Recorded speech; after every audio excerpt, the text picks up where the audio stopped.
ମୁଁ ସନ୍ଦୀପ କୁମାର ମେହେର, ସହକାରୀ ନିର୍ବାହୀ ଯନ୍ତ୍ରୀ ଲମତାପୁର ବ୍ଲକ। ଆମର ଓଡ଼ିଶା ଭାସ୍କର ପରିବାର ତରଫରୁ ଯେଉଁ ନିଆରା ପଦକ୍ଷେପ ନିଆଯାଇଛି ମା ତୁଝେ ସଲାମ ଆମର ଅମର ଶହୀଦ ଯବାନମାନଙ୍କ ପାଇଁ, ସେଥିପାଇଁ ମୁଁ ତାଙ୍କୁ ବହୁତ ସାଧୁବାଦ ଜଣାଉଛି ଏବଂ ଆମର ସମସ୍ତ ଲମତାପୁରବାସୀଙ୍କୁ ମୁଁ ଆଗାମୀ ସ୍ୱାଧୀନତା ଦିବସ ପାଇଁ ହାର୍ଦ୍ଦିକ ଅଭିନନ୍ଦନ ଓ ଶୁଭେଚ୍ଛା ଜଣାଉଛି। ମୁଁ ସନ୍ଦୀପ କୁମାର ମେହେର, ସହକାରୀ ନିର୍ବାହୀ ଯନ୍ତ୍ରୀ ଲମତାପୁର ବ୍ଲକ।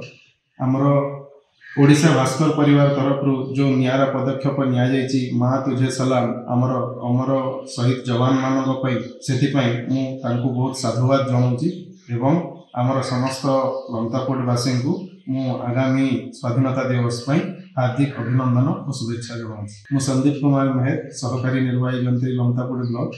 ଆମର ଓଡ଼ିଶା ଭାସ୍କର ପରିବାର ତରଫରୁ ଯେଉଁ ନିଆରା ପଦକ୍ଷେପ ନିଆଯାଇଛି ମା ତୁଝେ ସଲାମ ଆମର ଅମର ଶହୀଦ ଯବାନମାନଙ୍କ ପାଇଁ, ସେଥିପାଇଁ ମୁଁ ତାଙ୍କୁ ବହୁତ ସାଧୁବାଦ ଜଣାଉଛି ଏବଂ ଆମର ସମସ୍ତ ଲମତାପୁରବାସୀଙ୍କୁ ମୁଁ ଆଗାମୀ ସ୍ୱାଧୀନତା ଦିବସ ପାଇଁ ହାର୍ଦ୍ଦିକ ଅଭିନନ୍ଦନ ଓ ଶୁଭେଚ୍ଛା ଜଣାଉଛି।